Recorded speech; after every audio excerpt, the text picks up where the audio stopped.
जाए, उसको पुनर्गठित किया जाए।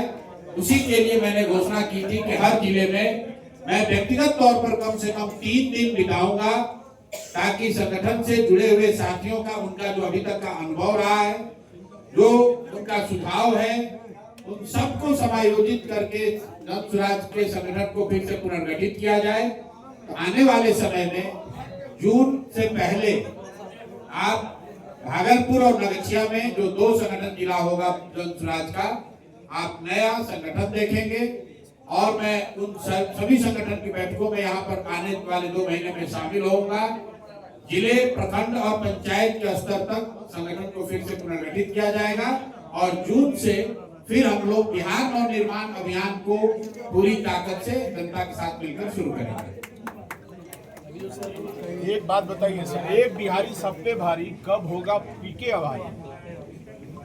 भाई, जब बिहार, ये जो नारा लोग देते हैं, एक बिहारी सब पर भारी, ये तो तब होगा जब बिहार फिर से ज्ञान की भूमि बने। ये तब होगा जब आपके हमारे बच्चों को यही रोजगार हो, पलायन बंद हो। वरना ये सिर्फ कागजी नारा बन के रह जाएगा। एक बिहारी 100 पर भारी तब था जब बिहार का गौरवशाली इतिहास था, जब देश बिहार से, पाटलिपुत्र की धरती से चलता था। आज देश गुजरात से चलता है, तो एक बिहारी 100 पर भारी नहीं है।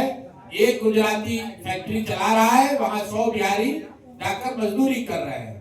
तो जब तक वो स्थिति नहीं बदलेगी, तब तक बिहार में बदलाव की बात करना बेमानी है। 5 राज्यों में चुनाव है सर, आपका असेसमेंट क्या है? कोई असेसमेंट नहीं है। मेरा असेसमेंट 2022 के बाद सिर्फ और सिर्फ बिहार को लेकर है, बिहार के समाज को लेकर है। बाकी दुनिया भर के जो विषय हैं वो मैं पढ़ सकता हूँ, बोल सकता हूँ, लेकिन उससे मेरा कोई सीधा सरोकार नहीं है। ईरान में क्या हो रहा है, ट्रंप क्या कर रहे हैं, यूक्रेन में क्या हो रहा है, सब विषय पे चर्चा हो सकती है।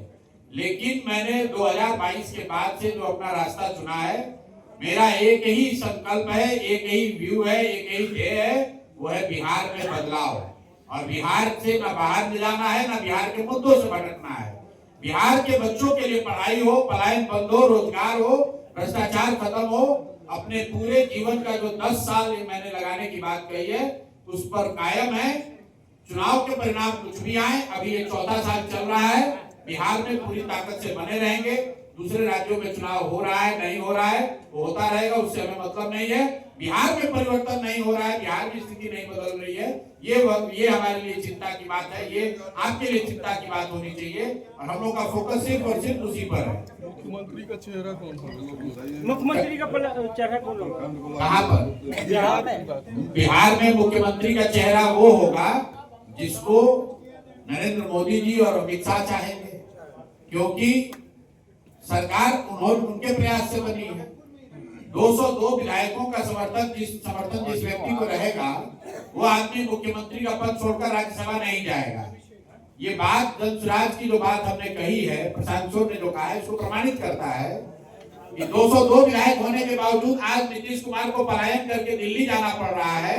ये दिखाता है कि जो परिणाम आए, ये मैन्युफैक्चर्ड परिणाम है, ये उनकी लोकप्रियता का परिणाम नहीं है, ये 10,000 रुपए से खरीदा हुआ परिणाम है, ये इलेक्शन कमीशन की मदद से कराए गए चुनाव का परिणाम है, ये केंद्र सरकार की मदद से जीती हुई बाजी है। तो आज जो जिन लोगों ने जीतने में अपनी भूमिका अदा की है, वो तय करेंगे कि बिहार का मुख्यमंत्री कौन होगा। लेकिन इतना मैं आपको जरूर बता दूं कि मुख्यमंत्री चाहे जो भी बने, अब उसकी प्राथमिकता गुजरात होगी, उसकी प्राथमिकता बिहार नहीं होगी। उसकी प्राथमिकता ये होगी कि गुजरात के फैक्ट्रियों में, सूरत में, वापी में, जामनगर में जो लाखों बच्चे बिहार के काम कर रहे हैं, उन फैक्ट्रियों में 10-12 हजार रुपए में काम करने वाले नौजवानों की संख्या कम ना पड़े। उसकी प्राथमिकता ये नहीं होगी कि गुजरात के 15 लाख 20 लाख जो श्रमिक हैं बिहार के, जो गुजरात में काम कर रहे हैं, वो आके बिहार में काम करने लगे। पहली बार ऐसा होगा कि बिहार को कोई ऐसा व्यक्ति चला रहा होगा जिसकी प्राथमिकता गुजरात का विकास होगा। बिहार उसके लिए मजदूर की फैक्ट्री रहेगी, यहाँ से लोग मजदूरी करने के लिए जाते रहेंगे। मैं दोहरा देता हूँ, ना यहाँ भ्रष्टाचार कम होने जा रहा है, ना शिक्षा सुधरने वाली है, ना किसी को रोजगार मिलने वाला है, और न ही यहाँ से पलायन बंद होने वाला है। और जितने लोगों ने कहा है अगले 4 वर्ष में बिहार की जनता देखेगी जैसे मैंने कहा था कि नीतीश कुमार मुख्यमंत्री नहीं रहेंगे, परिणाम चाहे जो भी हो, नीतीश कुमार को जाना पड़ रहा है।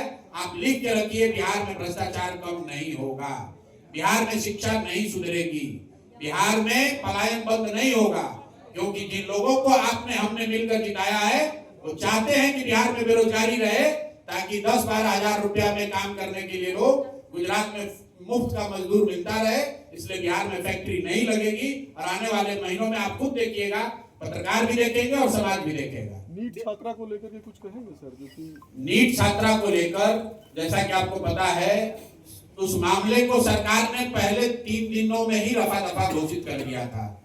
ये पहली बार जनसुराज ने, प्रशांत किशोर ने जब आवाज उठाई, जब मैं उस छात्रा के घर पे गया, तब सरकार की आंख खुली, तब सरकार ने SIT बनाया। जब हम लोगों ने SSP पर दबाव बनाया, तब वहां पर जितने थाना से जुड़े हुए पदाधिकारी थे उनको बर्खास्त किया गया। अभी CBI उसकी जांच कर रही है। जहां तक अभी हम लोग का अपना अनुभव जो दिख रहा है, निश्चित इतना तो सरकार ने भी माना है कि कुछ न कुछ उस लड़की के साथ बड़ी दुर्घटना हुई है। उसके रेप की बात उसके पोस्टमार्टम में आया है, मर्डर हुआ है या आत्महत्या हुआ है, मेरे पास उसका कोई प्रमाण नहीं है, लेकिन हर हालत में उस बच्ची के साथ बहुत बड़ी दुर्घटना हुई है, उसके साथ इंसाफ होना चाहिए। CBI जांच कर रही है। ये दिखाता है कि जिसको पटना पुलिस नहीं सॉल्व कर पाई, SIT नहीं सॉल्व कर पाई, आज CBI भी उलझा रहा है। क्यों? क्योंकि इस घटना के पीछे इतने बड़े लोग शामिल हैं कि पुलिस वाले कांप रहे हैं, डर रहे हैं कि उसको पकड़े कैसे। ये छोटा मामला नहीं है। CBI के जरिए उस मामले को रफा दफा करने की कोशिश की जा रही है, ताकि समय के साथ मामला दब जाए। लेकिन मैं आपको पहले भी मैंने कहा और यहाँ दोहरा देता हूँ, जब तक जनसुराज बिहार में है, उस छात्रा के साथ इंसाफ होगा। CBI का रिपोर्ट आने दीजिए, अगर उसमें कमी पाई गई, उसमें अगर कोई दिक्कत रही, परिवार को संतुष्टि नहीं हुई, समाज उससे संतुष्ट नहीं हुआ, तो जनसुराज पूरी ताकत से उस लड़की के साथ इंसाफ के लिए खड़ा रहेगा। एक और बात मैं आपको बता दूं, बिहार में जो लोग जाति का बात करता है, वो लड़की जिस जाति की है उसी जाति के SSP है पटना में, उसी जाति के DGP है बिहार में, उसी जाति के डिप्टी CM है, उसी जाति के 20 से ज्यादा विधायक जीते हुए हैं। कोई उसकी लड़की की मदद करने नहीं आया है। ये देखने का और बिहार के लोगों का समझने का समय है। मेरे भाई, अगर आप पर संकट आएगी, कोई जाति धर्म आपके साथ खड़ा होने वाला नहीं है। गलत को चुनोगे तो गलत ही होगा। क्या मैसेज? जाति के आधार पे तो बिहार में सरकार भी बन रही है। हर ब्लॉक में सर CO भ्रष्ट और या बिल पैसा का कोई काम नहीं कर रहा है सर। तो पहले नहीं कर रहा था, पहले भी भ्रष्ट था, अभी भी भ्रष्ट है, आगे भी भ्रष्ट रहेगा। इसलिए भ्रष्ट है क्योंकि नेता भ्रष्ट है। नेता इसलिए भ्रष्ट है कि जनता ने उसी को चुना है 10,000 रुपया लेकर। तो आप और हम 10,000 रुपया लेकर वोट देंगे तो निश्चित तौर पर भ्रष्टाचार कम नहीं होगा। हम आप पूरा बिहार कह रहा है नीतीश कुमार की सरकार चोर है, बहुत भ्रष्टाचार है। तो नीतीश कुमार ने कहा देखो बिहार की जनता को दिखाते हैं आईना, सबको 10,000 रुपया बांटा, सब लोग भी किया। तो जो लोग भ्रष्टाचार की बात कर रहे थे, जो लोग बदलाव की बात कर रहे थे, वो 10,000 रुपए में अगर उन्होंने अपने बच्चों का भविष्य बेच दिया तो भाई उनके बच्चों का भविष्य तो संकट में पड़ेगा ही पड़ेगा। आप सर क्यों चुनाव नहीं लड़े? आपने सबको लड़वाया, आपने क्यों नहीं चुनाव लड़े? इस बात का जवाब मैंने पहले भी दिया है। एक ही व्यक्ति हैं, हमें ही संगठन करना है, हमें ही चुनाव कराना है, हमें ही प्रचार करना है। तो समय के मर्यादा को ध्यान में रखकर उस समय पार्टी ने निर्णय लिया कि नहीं लड़ना है, अब वो बात हो गई। अब मैसेज क्या है, अंतिम मैसेज क्या है बिहार पार्टी? मैसेज वही है जो 3 बरस पहले था, बोइएगा बबूल तो आग नहीं खाइएगा। अगर बिहार के लोग नहीं सुधरेंगे, वोट के दिन नहीं सुधरेंगे, बात करने से सुधार नहीं हो सकता है। जब तक आप वोट देने के तरीके में सुधार नहीं करेंगे तब तक बिहार में सुधार की बात बेमानी है। कहीं कुछ सड़क बन सकता है, वो नया ट्रेन चल सकता है। अंग्रेजों के जमाने में भी सबसे ज्यादा रेलवे लाइन लगा था। रेलवे लाइन इस देश में रेल का सबसे ज्यादा विस्तार अंग्रेजों के जमाने में हुआ था। वो विकास नहीं है। लोगों को ये भ्रम है कि सड़क बनना विकास है। सड़क बनना और ट्रेन चलना विकास नहीं है। विकास तब है जब आपके बच्चे पढ़े, उनको रोजगार हो, आपकी जिंदगी में सुधार हो। और वो तब होगा जब लोग उस चीज के लिए वोट करेंगे। लोग जब तक 5 की किलो अनाज के लिए, हिंदू मुसलमान के लिए, अगले पिछड़े के लिए वोट करेंगे, 5,000 10,000 रुपए के लिए वोट करेंगे, तब तक कोई आमूल परिवर्तन की बात, बदलाव की बात करना बेमानी है। एक बार फिर पूछ लेते हैं, क्या नीतीश बाबू ठीक है कि नहीं, ये बता दीजिए। भैया ठीक न थे, ये पहले सब जब ने कहा है, प्रशांत किशोर ने कहा है, मैं फिर से दोहरा दे रहा हूँ, नीतीश कुमार शारीरिक मानसिक तौर पर न स्वस्थ चुनाव से पहले थे, न अभी हैं, इसीलिए उनको हटाया जा रहा है। लेकिन बिहार के लोगों के साथ ये धोखा किसने किया? नीतीश कुमार ने किया, उनके दल ने किया, उन नेताओं ने किया, भाजपा के उन नेताओं ने किया जिनको मालूम था कि नीतीश कुमार स्वस्थ नहीं है, फिर भी उनको बिहार की जनता को बेवकूफ बनाकर कहा यही तुम्हारे नेता है, इनको वोट दो, ये तुमको 1 करोड़ नौकरी देंगे। अब वो नौकरी क्या देंगे? उनका अपना ही नौकरी खत्म हो गया, वो जा रहे हैं दिल्ली। तो ये बताइए कि बिहार में 1 करोड़ नौकरी कौन देगा? तो जिन लोगों ने भी नीतीश जी का नाम बेचा है, उनको स्वस्थ बताया है, वो सब बिहार के मतदाताओं के, बिहार के युवाओं के, बिहार के लोगों के गुनाहगार हैं। सीएम मटेरियल मान रहे हैं निशांत कुमार को। भैया बिहार में सीएम मटेरियल वो है जिसको बिहार की जनता माने, ठीक है?